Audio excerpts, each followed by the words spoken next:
Superior Court of California, County of Los Angeles, in the matter of the people of the state of California versus Untold James Simpson, case 5 years ago, in a Los Angeles court, former American football star and actor O.J. Simpson stood accused of murdering his ex-wife Nicole and waiter Ron Goldman in a bloody knife attack. Action find the defendant Untold James Simpson not guilty of the crime of murder in violation of Penal Code Section 187. The verdict divided America and the world.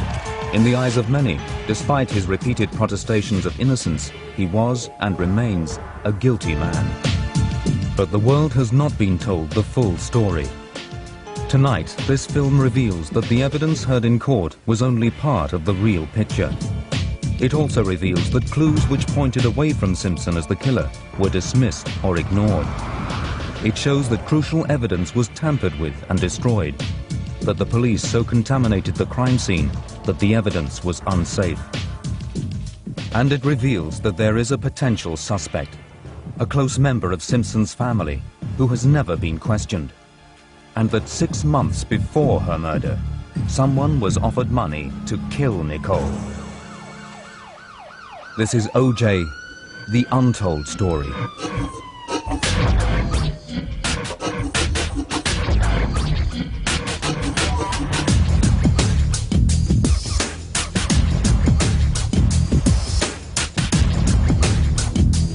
At around 10:30 p.m. on the night of the 12th of June 1994, O.J. Simpson was a man without an alibi.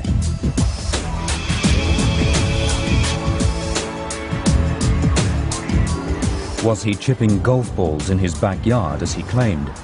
Or was he driving to Nicole's house in a white Ford Bronco to commit a grisly double murder?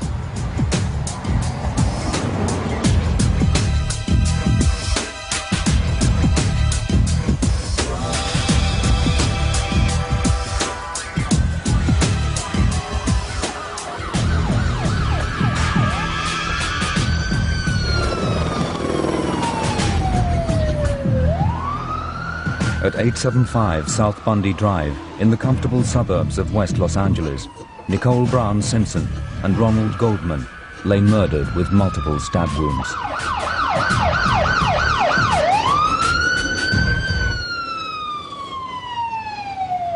They were discovered shortly after midnight.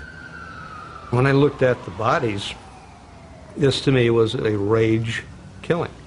There were numerous apparent slash wounds, stab wounds. They appeared to be all over the bodies. One of the victims had what we call bled out, if you will. The wounds were so severe, and that was Nicole Brown. She was lying on a walkway that angled down towards the street, and the blood was flowing in that direction. This is a crime of passion, overkill, jealousy, domestic, something of that nature. Rage, yes, absolutely.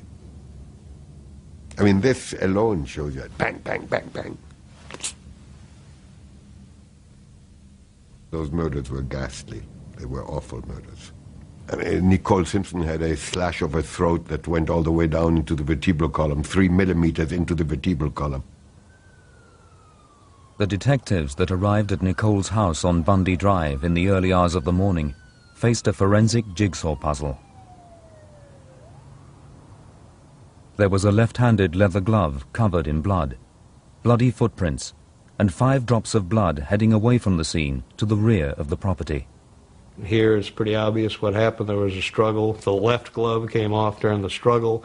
The left hand or the left side of this perpetrator's body was injured, and as that person moved away, they bled. There was also an envelope containing a pair of glasses, which they later found Ron Goldman had come to deliver to Nicole.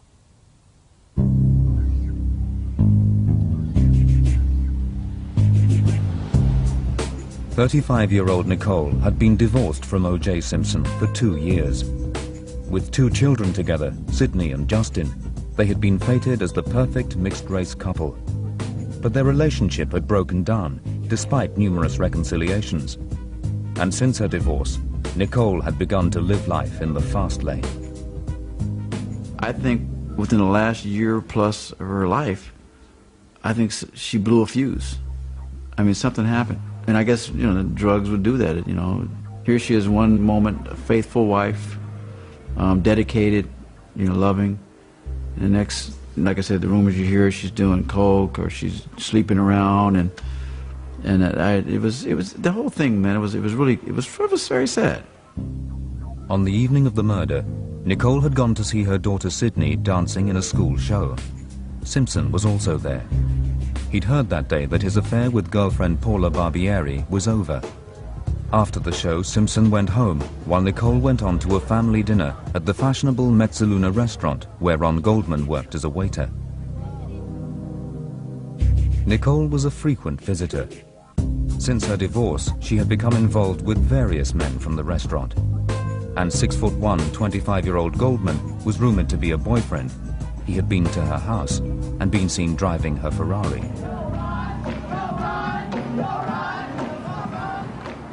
Nicole and the children had returned home by 9:15. When detectives arrived, candles were alight, there was music playing, and a bath was still warm. Rod Englert faced the task of trying to reconstruct what happened. Nobody will ever know what was in her mind when she walked out, because she left her front door open, walked a few feet down the landing, down the steps where the attack occurred, and she was stabbed 4 times in the left side of the neck. The evidence suggests that Ron Goldman walked up and he is then attacked, and a struggle between the two, a confrontation between the two occurs in her blood that's already bleeding. So she had to be down for her blood to bleed to the extent that it already bled. But if Nicole went down quickly, the forensic evidence showed that Ron Goldman was involved in a violent struggle. He's struggling, he's fighting, he's twisting, he's turning, he's doing everything that he can to survive, and the other person is doing everything that he can to quieten him and kill him. And the best way to silence someone, one has to know that you sever the throat. And that's a kill. Tom Lang and 3 other detectives then went up to Simpson's house, a 5-minute drive away on Rockingham Avenue. He had to be informed, but as the ex-husband, he was also a potential suspect. On their arrival, Detective Mark Furman told his colleagues that he'd found a speck of blood on the door of Simpson's white Ford Bronco, which was parked outside. The detectives then went on to the property and found that Simpson had left for Chicago a few hours before at 11 p.m. During their search of the house, Detective Furman said he found a right-handed glove covered in blood. Well, Furman had been to Bundy. It's not too difficult to put 2 and 2 together. It's still 4. He sees what appears to be a matching glove, and it's a right-handed glove. This now becomes a crime scene. As dawn broke, the police said they found spots of Simpson's blood on the drive of his house and in the entrance hall. Simpson was now the prime suspect. A few hours later, Detective Bert Looper supervised the search for more clues. In particular, the bedroom I wanted to see was the master bedroom, which was O.J.'s. And I have the photographer take several photographs before we even go in, one of which indicated some socks in the front of the bed on the floor. At first, no one noticed that the socks were bloody, but later analysis showed otherwise. When those socks were examined with high-intensity light, there was a lot of blood, because around the ankle of one of them was 19 projected spatters of blood all the way around. And there were 39 on the other. That came back to Nicole Brown Simpson's blood, and it was projected. That's the key. Those socks were present when they're fighting in that particular area. That's probably one of the strongest pieces of evidence in this whole case, is that pair of socks.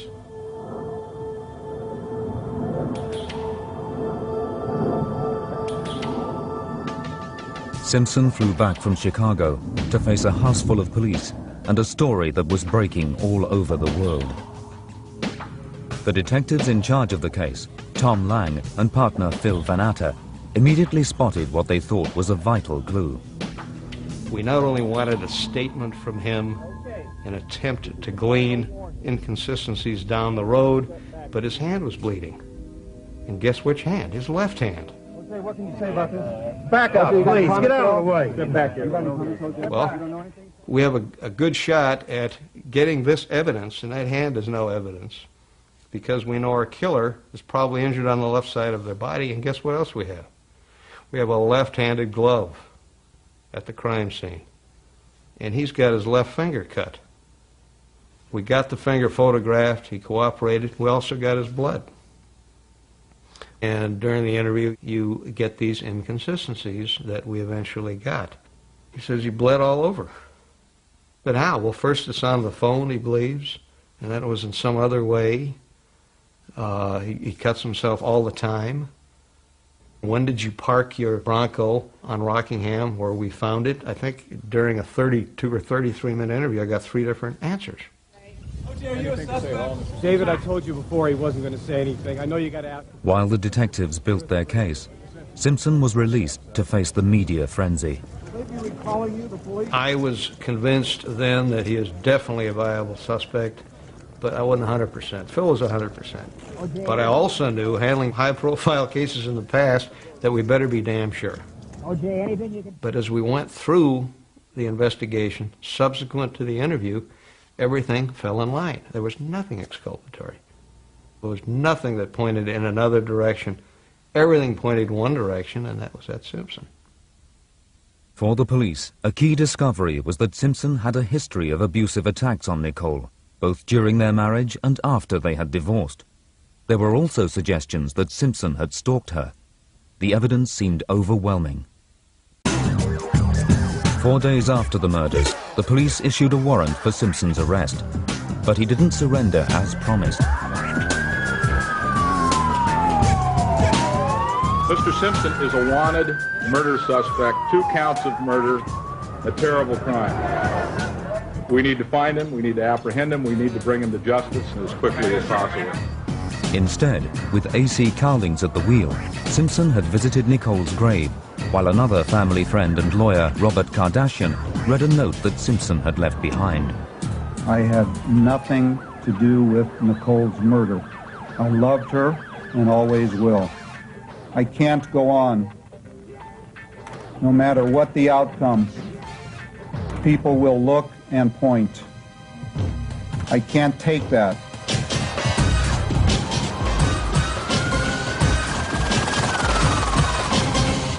As the drama unfolded on live television, thousands came out onto the streets to watch the most wanted man in America go by.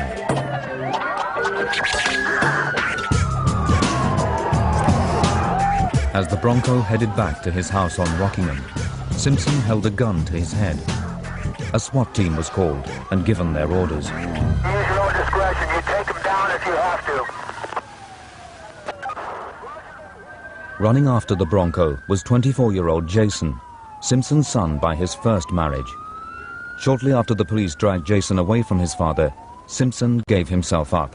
In his own words, a depressed, lost man. In the months that followed, the police continued to build their case.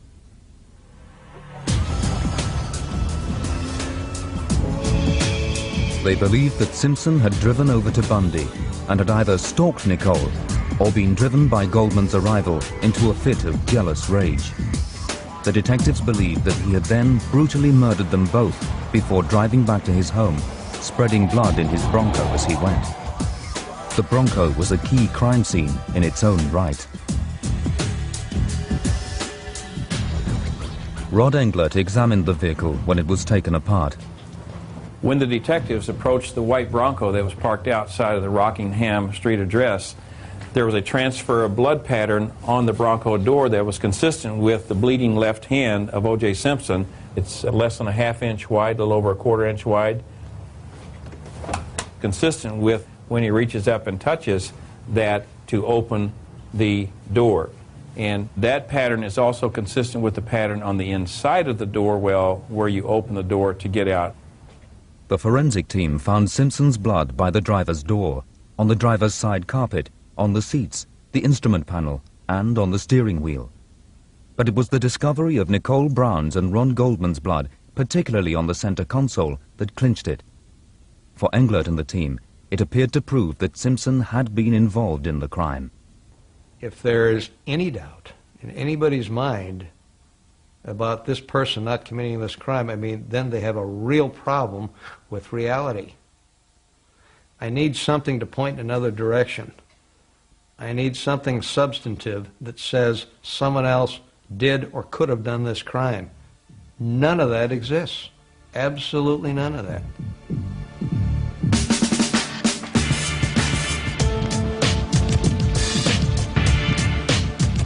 For the police, a mountain of evidence showed that Simpson was the murderer.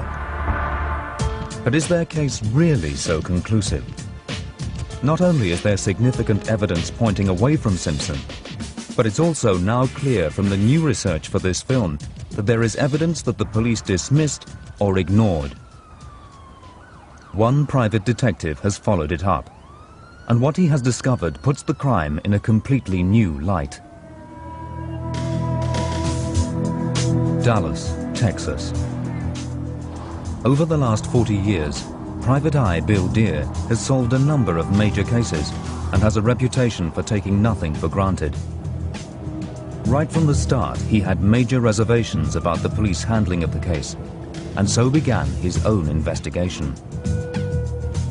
They saw the bloody glove behind the bungalow at OJ's, and they put two and two together. And with a little bit of blood found in the Bronco and a little bit of blood that was found on the driveway, I think they made up their mind very quickly that it was OJ. And from that point on, they went no further. They had their man.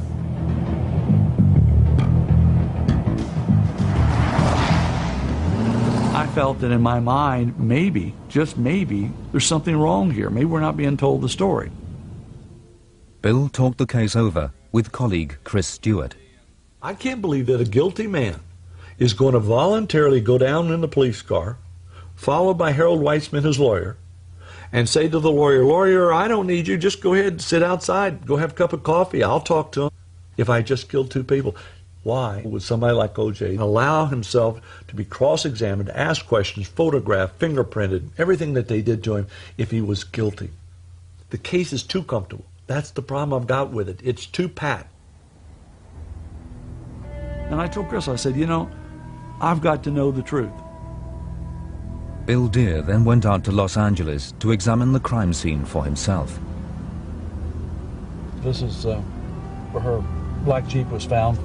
The back gate's been changed, the number's been changed, but other than that, this is the way it was when I arrived about 3 weeks after the murders. And that night I came back, posted Chris across the street in the car to watch out and watch for my back, and hiked myself up over the fence. I came down the steps, walked the narrow passageway, up steps, down steps, and there I'm standing there by her door. And I'm looking now, and I still see some blood there.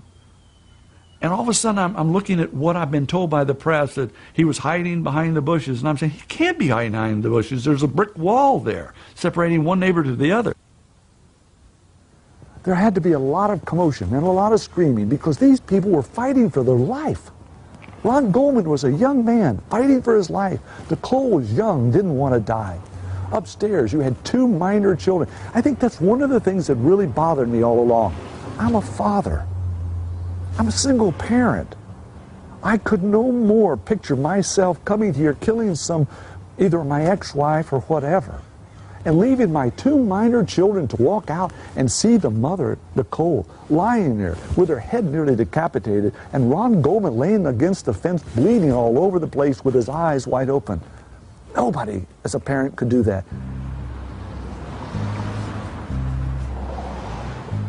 Another thing that was funny, and the people that we talked to, they all said to me, "Did you know that OJ, it bothers him, the sight of blood?" A weapon such as a knife is a weapon of choice. OJ could have done anything other than used a knife if he was afraid of blood. If you're going to use a knife, you're going to be cutting somebody, you're certainly going to see blood.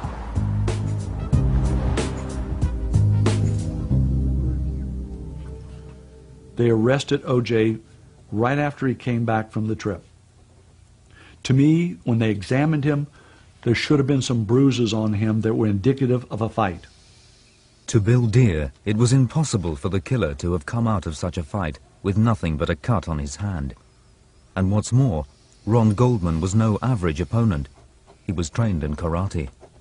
I think that's the one thing that really caught me off guard. How do you fight with Ron Goldman, a karate expert to some degree, who's got 20-some-odd stab wounds, who's fighting for his life? He's got bruised knuckles.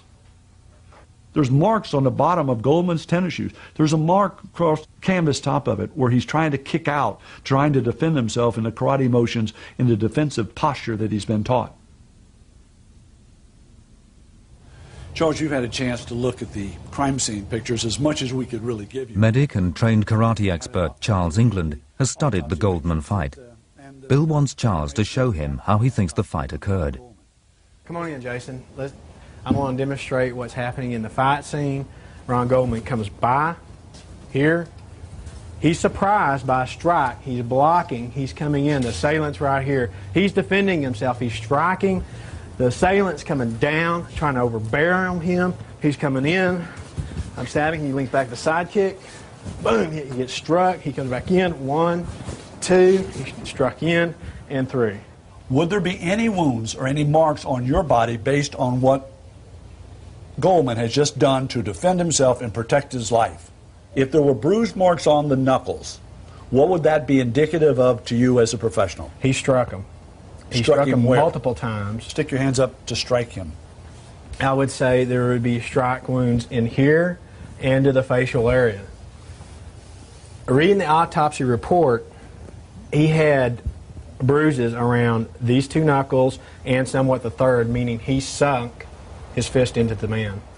Could I have done this fight without any bruises whatsoever on my body? What would be the least I could walk away from? The least you could walk away from would maybe be a black eye, some bruised ribs, maybe even broken ribs.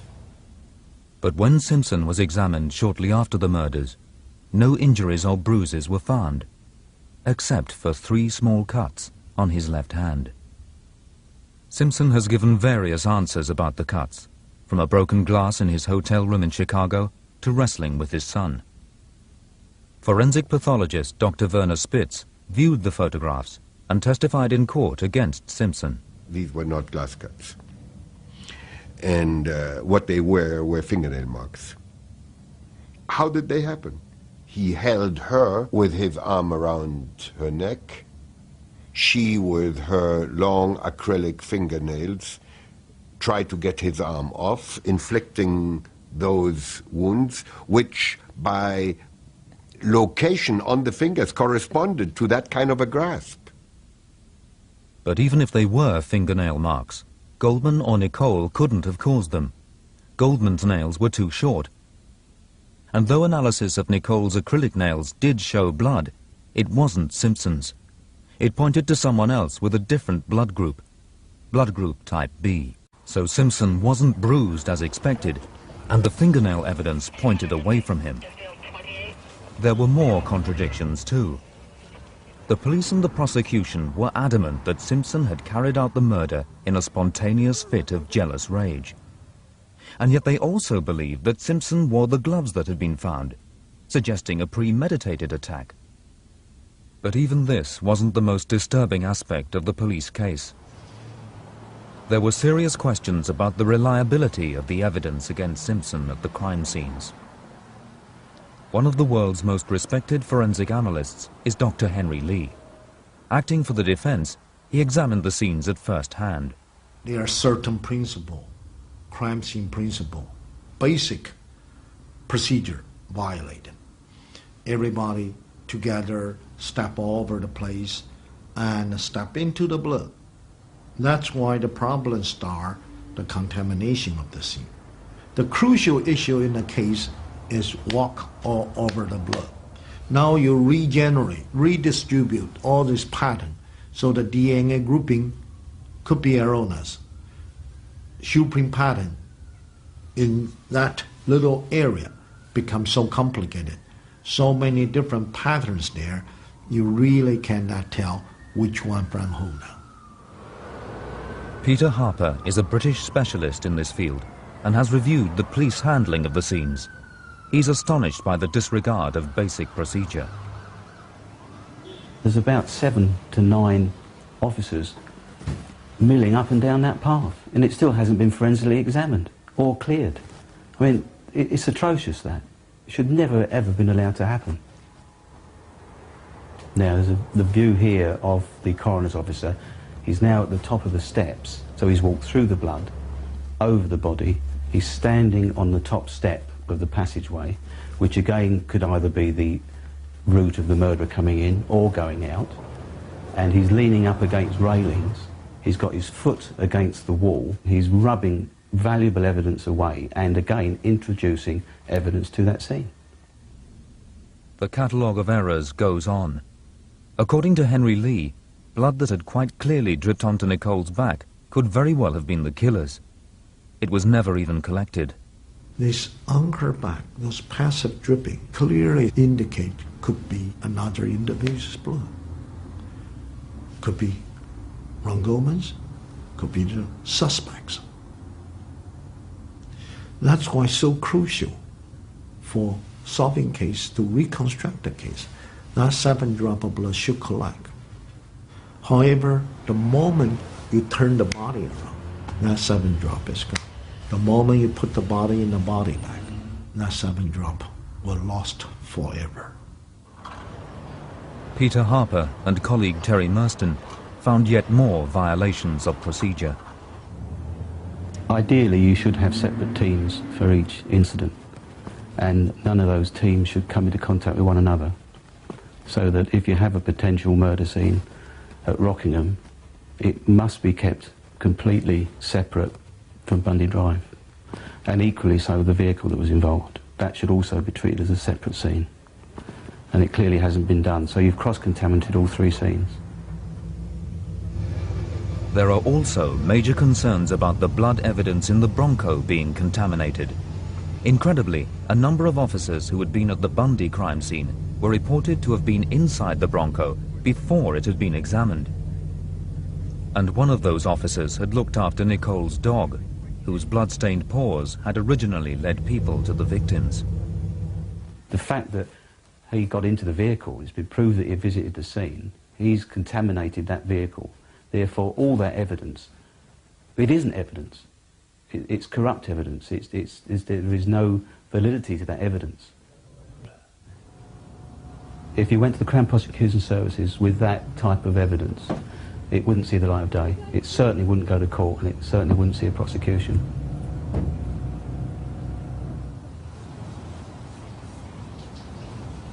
Remarkably, just 36 hours after the murders, the Bundy Drive crime scene was washed down. But was this a case of bad police practice? Or was the evidence actively tampered with, or even planted to help their case against Simpson? There were 2 pieces of crucial and damning evidence against him.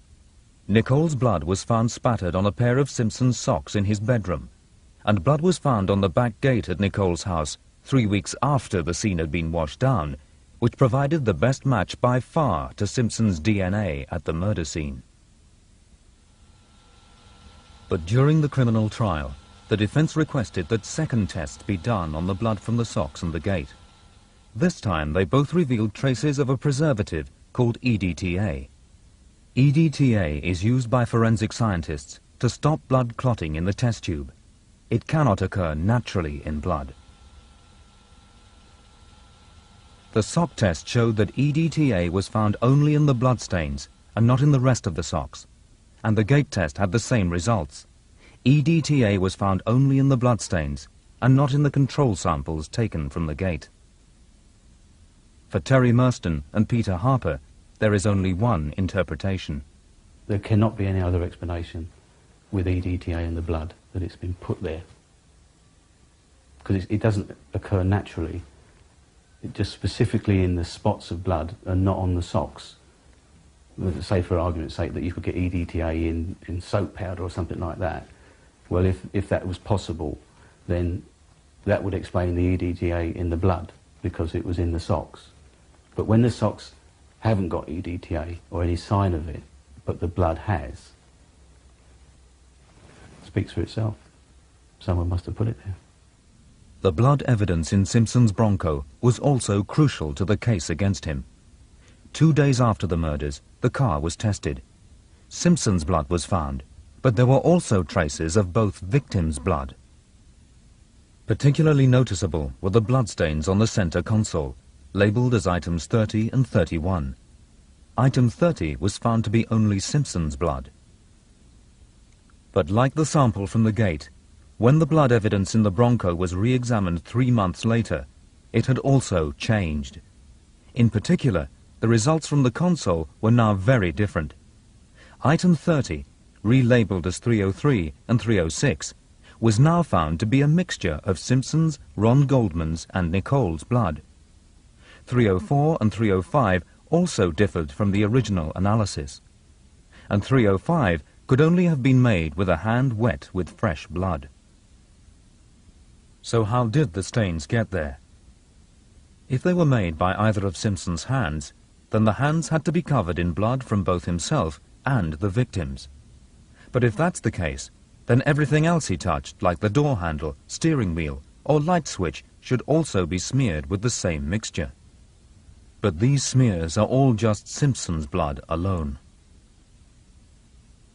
If the stains were made with Simpson's right hand, and he was still wearing the glove, then the finger area of the glove should have his blood on the fingertips, as well as blood from the victims. However, Simpson's blood is not found on the fingertips at all, nor is that mixture of all three of them found anywhere else in the vehicle.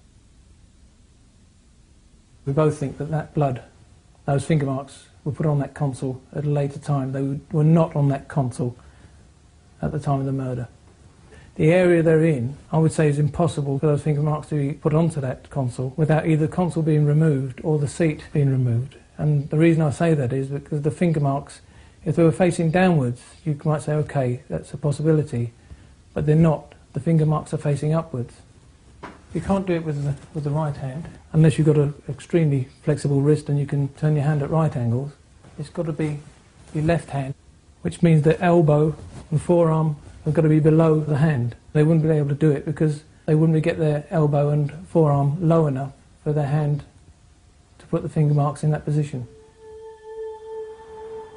So, with serious doubts over the blood from the Bronco, the gate and the socks, does this mean that the police were actively sweetening the case against Simpson? Numerous allegations have now surfaced about LAPD officers planting evidence. Detective Mark Furman, the racist officer who discovered some of the most important clues, was involved in cases where suspects were beaten and reports were falsified. Questioned under oath, he pleaded the Fifth Amendment, the only way in an American court to avoid giving an answer. Detective Furman, have you ever falsified a police report? I wish to assert my Fifth Amendment privilege. Detective Furman, did you plant or manufacture any evidence in this case? I assert my Fifth Amendment privilege. And there were other disturbing aspects to the police evidence. Simpson's defense team also alleged that some of the blood taken by the police after his interview had gone missing. And they discovered that all the main blood samples were taken away by one detective. We learned in the criminal trial that a lead detective had a vial of Mr. Simpson's blood. That alone, in any other case less controversial than this, would have been enough to have the case if that had been discovered as it was here, then the case would be over, literally. But we learned in the civil case, which went against Mr. Simpson, nevertheless we learned that that same senior detective had gone to the coroners and asked for and received samples of the victim's blood. And therefore, the blood of all the principals, that's 100% of the blood types found in this case, on the fence, on the ground, on gloves, on socks, on clothing, in the car, the universe of blood in this case, samples of which were in the hands of at least one senior detective, thus violating the chain of evidence, absolutely, violating every safeguard, every tradition, every expectation on the part of the prisoner at the bar. not admitted freely, but dug out by a highly active and aggressive defense team. Mr. Simpson, would you please stand and face the jury? So despite Simpson's blood at the scene and his lack of an alibi, there are now reasonable doubts about the evidence at all 3 crime scenes. Superior Court of California, County of Los Angeles, in the matter of the people of When the state of verdict came, California America stopped to watch, and the result split the nation. We, the jury, in the above entitled action, find the defendant, Orenthal James Simpson, not guilty of the crime of murder in violation of Some hailed the result as a victory over a system that would do anything to secure a conviction. His defense team believed that there was a wider pattern of police corruption. Whatever evidence may have been manipulated, a year later Simpson faced another trial, this time in the civil courts. In this case, brought by the victims' families, dramatic new evidence emerged. The main set of bloody footprints by the bodies and down the path to the rear was made by a style of Bruno Magli shoes, of which there were only 300 pairs sold in the United States. Under oath, Simpson denied owning a pair. A photographer in Buffalo, New York, where Simpson played football for the better part of his career, heard about his testimony regarding the shoes and started rummaging through photographs that he had of O.J. Simpson. And sure enough, he has this picture of Simpson wearing what appear to be these Bruno Magli shoes. And what was remarkable about the photograph is that you could actually see the sole. Simpson was reported in the article as saying it was a complete fraud, it was laughable. Somebody doctored the picture with digital equipment, and that it's not the shoes that he wore that day. Right before the end of the trial, another photographer in Buffalo came forward with 30 more photographs of Simpson wearing the same shoes on the same day. And to top it off, a photo included in that group of 30 of him wearing the shoes was published in a newspaper put out by the Buffalo Bills organization 9 months before the murders. So now we had the photo in a newspaper, a matter of public record, meaning it was impossible for anybody to have doctored these photos. Simpson lost the case and was ordered to pay the families of the victims millions of dollars. The family's lawyers had successfully argued to the civil trial jury that Simpson owned a pair of Bruno Magli shoes. So could Simpson have been at the crime scene with or after someone else? Dr. Henry Lee believes he has found evidence that supports the idea of 2 people at the murder scene. At the scene, we notice another set of a shoe print, also on the Bundy walkway, with parallel line design. It's a smaller size, about 10.5. It's not one, it's quite a few, which indicative that's a trail. It's not a random deposit. Dr. Lee was told that none of the shoe prints from the police officers or other officials at the scene matched this parallel line design. It could be a second person, another suspect. That's a possibility. Could be a witness, another possibility. Simpson's defense team also unearthed a 3rd possible shoe print, this time leaving the scene heading on to Bundy Drive. So is there an explanation that makes sense of all this evidence that points away from Simpson as the killer, and yet explains the footprints and the blood at the scene? Private Eye Bill Deere thinks he has some answers, and tonight reveals his findings. From watching the trial, there's no doubt in my mind he came to the crime scene. But to me, he came after the murders. Deere wondered whether anyone else could have caused Simpson to go to the scene. After investigating other possible suspects, he homed in on just one, Simpson's son from his first marriage, Jason. Then I picked up the phone and called my source. I said, find out if there's any record at the police department of Jason Lamar Simpson ever being interviewed by the police department. He said, no, they never interviewed him. I said, what? Are you really telling me they never interviewed him? Never interviewed him. So I said, okay, I've got to look further. I go down to the city, and I look up criminal records. I found that at the day of the murders, that Jason Lamar Simpson was on probation. Deere discovered that Jason, a chef, had been put on probation for a violent attack on an employer, Paul Goldberg. He also found that Jason had other convictions, including drunken driving and hit and run. Talk to Ms. Goldberg. Great. What you found out, though? Deere and colleague Herman King tracked down Mrs. Goldberg, who witnessed the attack. But she said he worked for us about 3 or 4 months, and one day he called in and said, I can't come in, I'm sick. And then 2 of the other cooks came in and said, hey, I saw Jason at a basketball game. Next day, Jason shows up and said, I'm back to work now. I think I'm going to quit, and I want to be paid for being off, for being sick. And Paul said, no, I'm not going to pay you for being off. You were at a basketball game. He said, you're going to pay me. And said his face started lighting up. Said, you're going to pay me. You owe me. And Paul said, no, I'm not going to pay you, and turned to walk away.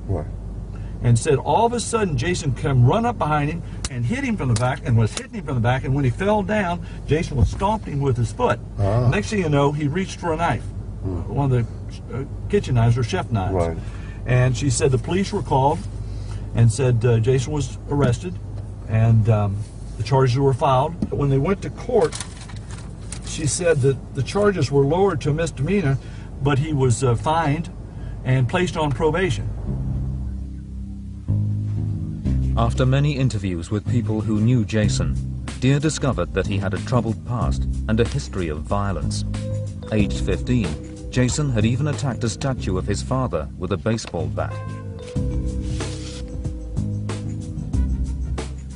For Deere, the key question now was whether Jason had a confirmed and convincing alibi. On the night of the murders, 24-year-old Jason was working as a chef at Jackson's restaurant in Beverly Hills. He was known by the people that worked there, and pretty well liked too, if I remember right. And as like most chefs, he had his own utensils, his knives, and as I remember, they were all accounted for. According to the police, Jason had a watertight alibi. He was cooking until late that evening. We've established that he was with people that spoke for him, that they were with him, and his times were accounted for. So he was eliminated as a suspect very quickly. Well, I've always taken a position, you never assume, you always verify. So I went to the restaurant. I then am talking to the waitresses, and I said, I was in on the 5th, I think it was the Sunday before, and I named the date because it was June 12th when Nicole and them were murdered. And I said, you had hardly anybody here. And she said, yeah, we were lucky we had 20, 25 people. We started closing right after July on Sunday, lack of business. Well, all of a sudden my mind's clicking, and I knew then that, hey, something wrong. So how early did the restaurant shut that night? Deere tracked down a former waiter at Jackson's to find out. What time do you think they would have shut down if there was no business on June 12th? We're not busy like on Sunday. Even now we're a little busy, like 9:30 kitchen starts breaking down. If on Sunday night, June 12th, and there was only 20 to 25 people, then you'd shut down, what, 8:30, 9? 9. You'd leave early. So if the restaurant shut as early as 9, who could give Jason his alibi? Jason himself has given an account of his movements on the night of the murders. He stated that his girlfriend, Jennifer Green, picked him up in his car around 10 to 10:30, and they drove to her apartment. He then dropped her off and went home, where he watched television until 3 in the morning. To verify Jason's story, his girlfriend's testimony would be crucial. Deere tracked her down to a fashion store in West Los Angeles. I located, finally, the girlfriend, Jennifer Green. I said, were you with him on the night of June 12th? Absolutely. She said, well, I was supposed to pick him up at 9:30, so I got there right at 9:30. And he came out and he said, I'll be a few minutes. He came out a little before 9:45. I said, what happened then?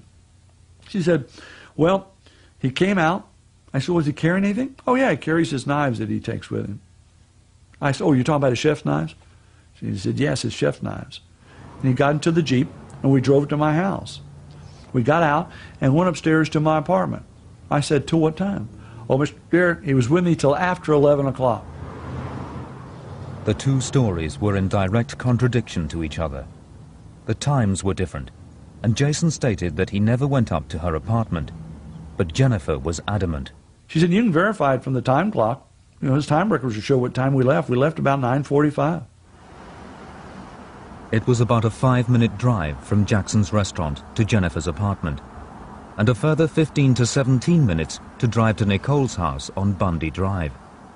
So Jason could have been at the crime scene at around 10:15 that night, which was the earliest the police believed the murders could have occurred. With doubts over Jason's alibi, Bill Deere continued to look into Jason's past, and in particular for a previous girlfriend, Dee Dee. What she said astonished him. Took me a couple years, but I found Dee Dee, and this is what Dee Dee told me. I dated him for quite a period of time. I liked him, but he had a Dr. Jekyll, Mr. Hyde personality. In fact, he tried to kill me. I went home one night, and Jason was mad. I had picked up Chinese food. He threw it at me. And I ran for my life, and he jumped on me, and he had in his hand one of his chef's knives. He took and pinned me there and reached down, and I thought he was going to kill me, but instead he took the knife, and he cut off all my hair.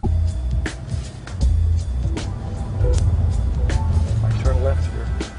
Deere and colleague Herman King found that Jason had a history of disturbed behavior, which began as early as 14, when he overdosed on cocaine.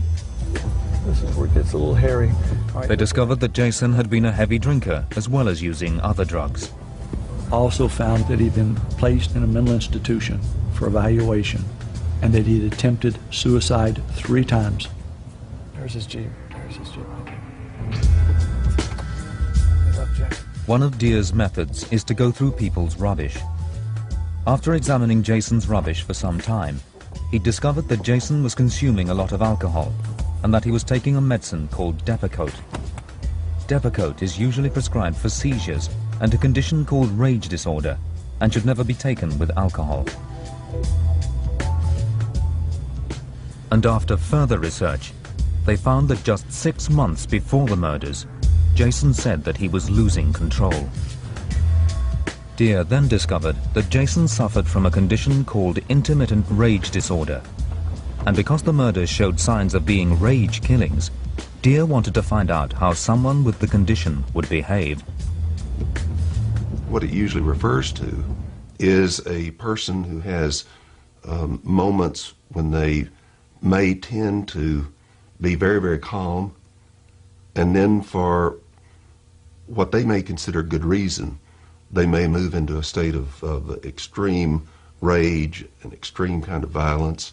Frequently, that diagnosis is associated with a seizure kind of disorder, and the medication that's usually used is one that tends to control seizure activity. Now, 2 months prior to the murders of Nicole Simpson and Ron Goldman, I know from a previous girlfriend that my suspect quit using his Depakote. And the girlfriend said, "Why are you not taking your Depakote anymore?" And he said, "The stuff is making me feel like shit." What would you think then?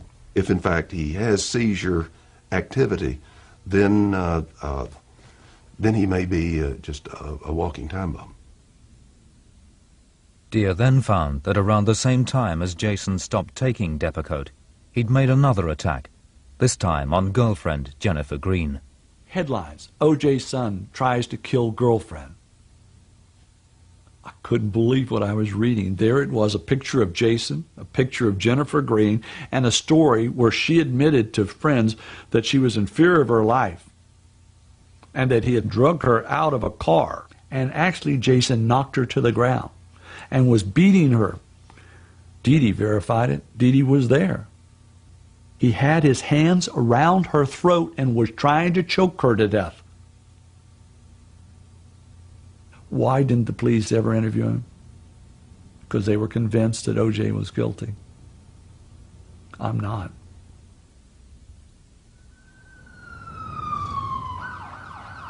According to the police investigation, Jason had no motive.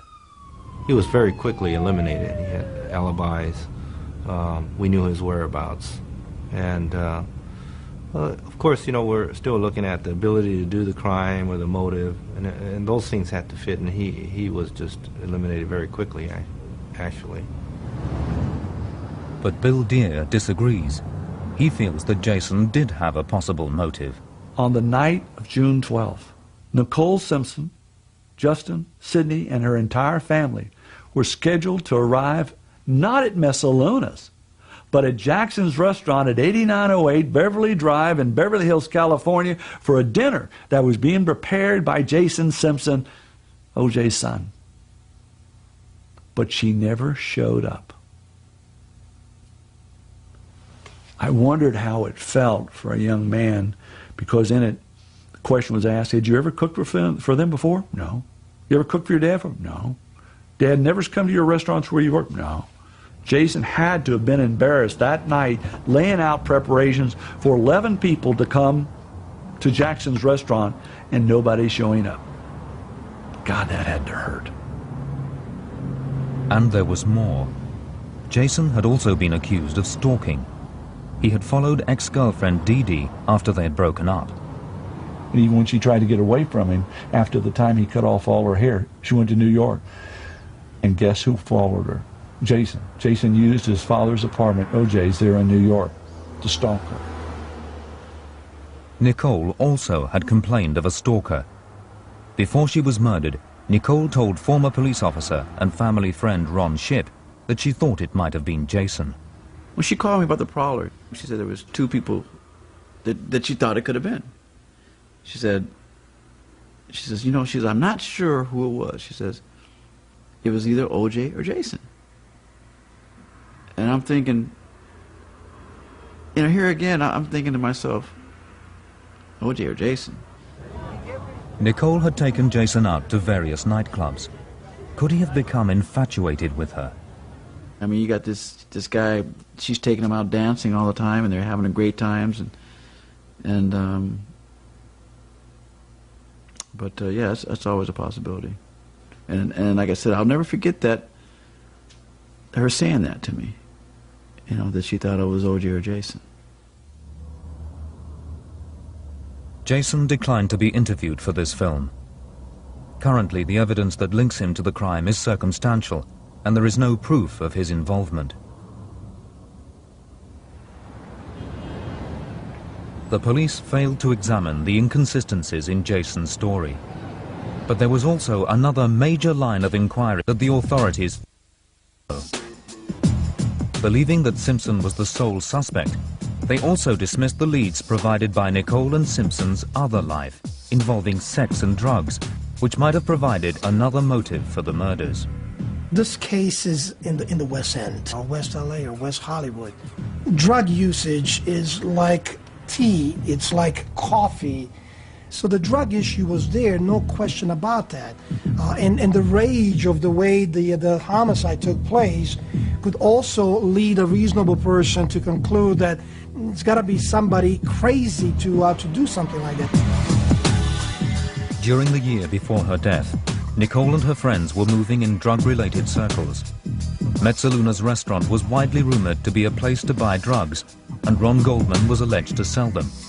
What's more, just a year before the murders, Goldman's friend and nightclub owner Brett Cantor was killed in a similar savage knife attack. And other waiters working for the Metzaluna chain were murdered or went missing within 18 months. Simpson was also known to take cocaine. So could his or Nicole's involvement with drugs provide an explanation for the murders? Author Donald Freed believes it may shed light on Simpson's presence at the crime scene and his strange behavior. I think this is a drugs murder. I think Mr. Simpson knows basically who did it. I think his guilt is based not on what he did, but on what he did not do. I believe he feels he may have left his children as hostages to fortune. He says that he will never forgive himself for not having followed the advice of a friend of Miss Brown's who had said, get your ex-wife and your children out of here. There was something wrong. I think he hints broadly at the context of the murder.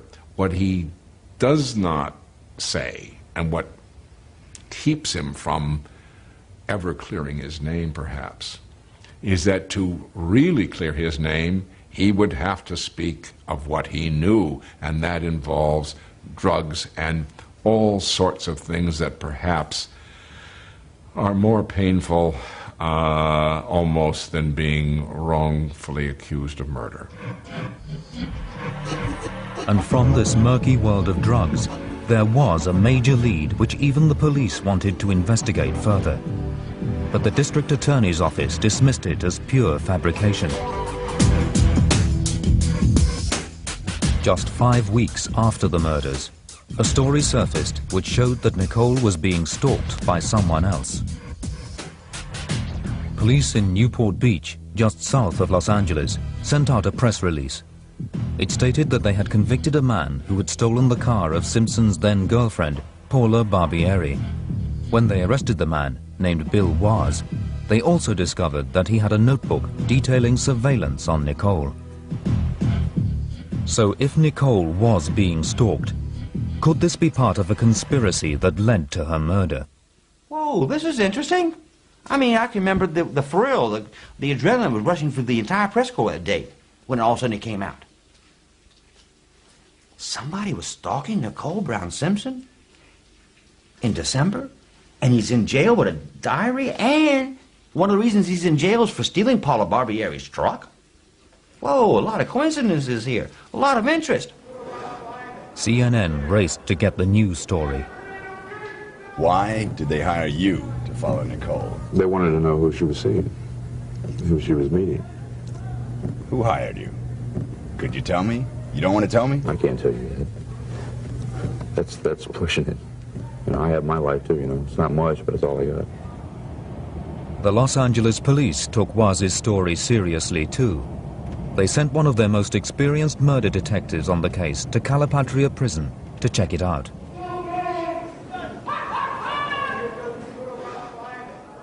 We flew down there and went in and talked to Mr. Waz.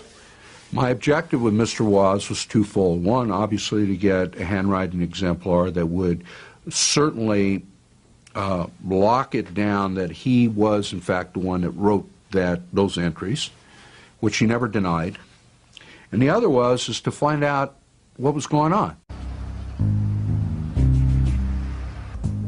Bill Waz was also a cocaine dealer. He'd been introduced to Simpson and a close friend by one of the staff in the Roxbury nightclub. He hooked me up with some people that wanted to buy some cocaine, and then O.J. came strolling over, and he introduced himself as well. Still in prison, Waz agreed to be interviewed by telephone for this film. We exchanged numbers, and they said we'd be doing business in the future, and we did it from there, yes. I mean, they weren't habitual users, they were recreational users, maybe twice a week. Waz said he delivered cocaine to Simpson and Nicole at the home on Rockingham Avenue. But more importantly, Waz also says he supplied Simpson's friend. It was this same friend who then asked him to follow Nicole and to take pictures of her with any man she met. No private eye, Bill Waz thought that it would be easy money. They asked me if I would do a little surveillance on O.J.'s ex-wife, see if she was cheating on him with any individual. But she was at that time staying at the Rockingham address.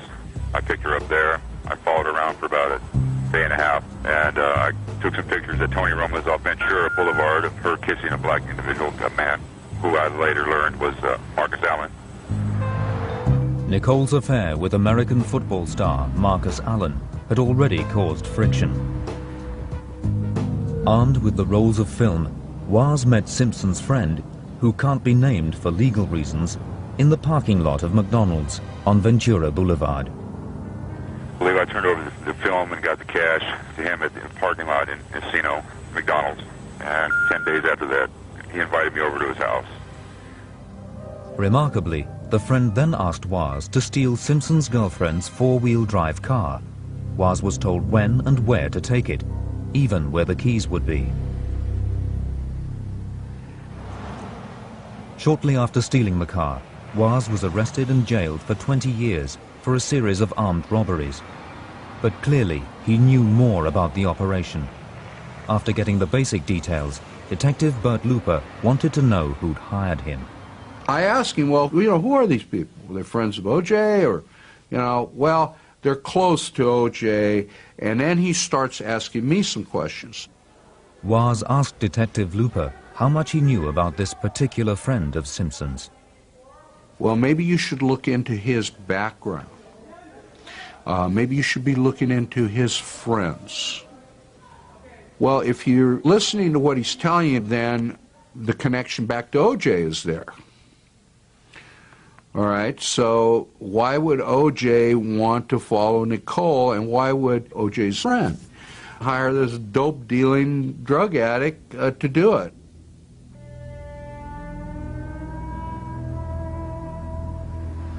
So with this information, I go back to the police department, and I said, look, Tom, this guy's righteous. He's telling me the truth.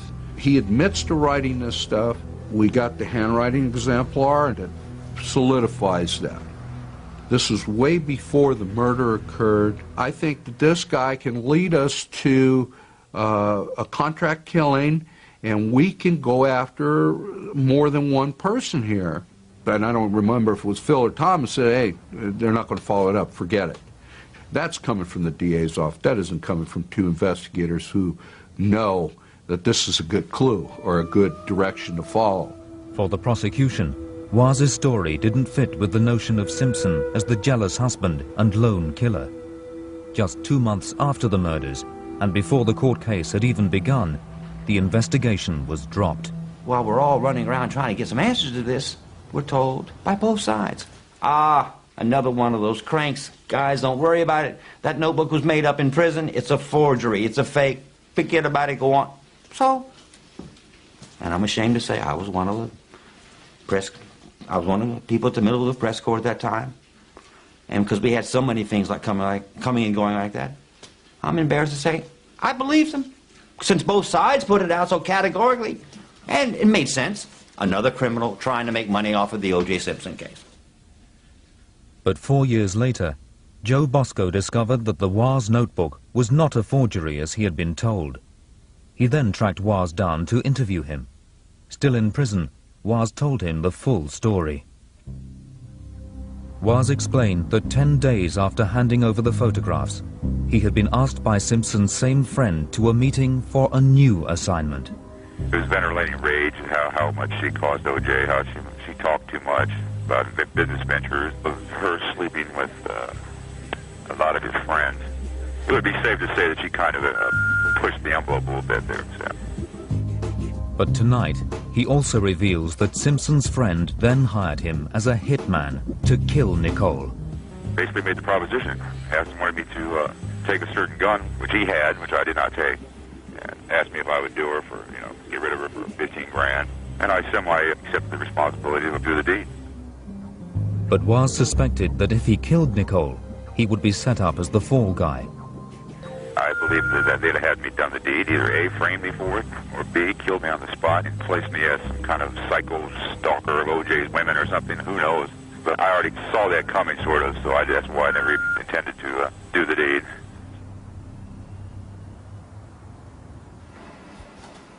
Bosco then approached Bill Hodgman, the Director of Special Operations in the District Attorney's Office, who had worked on the case. And I said, Bill, you remember the Woz story? Is it worth following up on? Is it worth my time? And Bill Hodgman said something I'll never forget. He said, Joseph, if they gave me a paid leave of absence, I would do nothing but work the Woz angle. I believe that's where this crime would have been and can be broken. Bosco then brought in a former senior prosecutor to act as Woz's lawyer, who needed to be convinced of his client's story. I wanted to really get inside of his mind. He's a very awesome, intimidating individual, and I wanted to look him in the eye, so to speak, and see what's in it for you. See, if there was something in it for him, then maybe I'd have had a different read on it. But when a guy gives you this kind of evidence, lays himself out, is threatened, see, now he's going to be known as a snitch, right? Snitch is not what you want to be in Calipatria. And he was on level 4, which is with the bad of the baddest, okay? Those were the highest killers in prison. That's where he was stationed. So you don't want to be laying yourself out unless you get something. And he wanted nothing. I said, well, what do you want to do this for? It was almost like, I hate to say it, he was an honorable crook. Bill Hodgman in the district attorney's office was impressed by the evidence backing up Waz's story. He asked Bert Looper, the detective who had investigated the case first time round, to work with Bosco.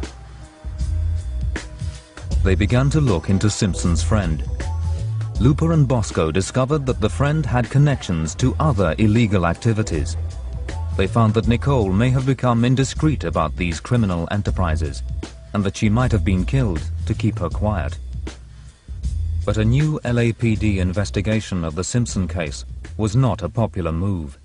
It was shut down. When you get into embarrassing the department or hurting or tarnishing the image of the Los Angeles Police Department, as the O.J. Simpson case did do, it embarrassed the investigative branch of the Los Angeles Police Department. Bottom line, they don't want that again, all right? Because now they got to deal with the same issues again. They just don't want to know. They don't want to know what really happened. I mean, that's the best way I can put it. I would have loved to have heard, about Waz when it happened. I would have loved to have seen what was the reason why you guys don't want to follow his lead. Can't hurt you. In my view, that investigation should have proceeded onward. If you go after these people and you have a solid case and you're working with a solid foundation and you're doing the right things, who cares if you get embarrassed? I mean, is your job the truth or is it your image? The district attorney's office refused to take part in this film. They closed down the Waz investigation twice, despite evidence of a plot against Nicole. They failed to investigate Jason Simpson's alibi. They failed to compare Jason's fingerprints with the 9 unidentified prints found at the murder scene. And in a last and final twist, they have also failed to follow up a forgotten clue from Ron Goldman's shirt, which one of the original trial consultants believes could shed light on the killer. There's 2 patterns that are very significant and quite remarkable on the back of his shirt. And those are grab patterns, bloody grab patterns, meaning that the hand of someone else, not himself, because it would be impossible, that have grabbed and twisted the back of his shirt, in the mid-back and on the upper left shoulder.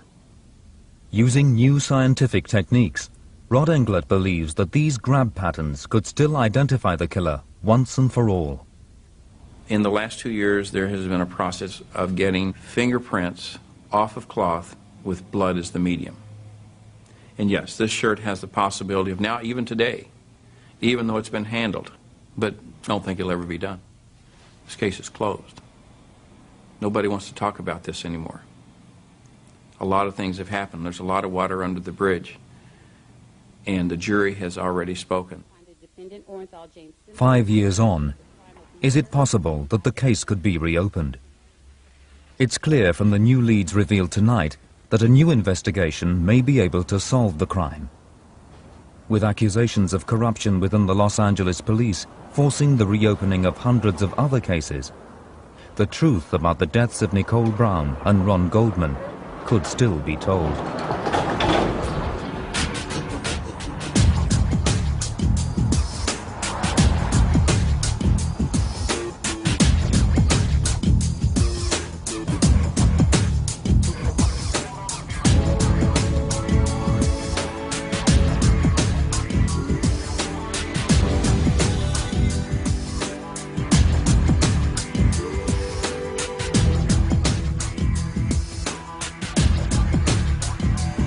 O.J. Simpson was asked to discuss the issues raised in this program.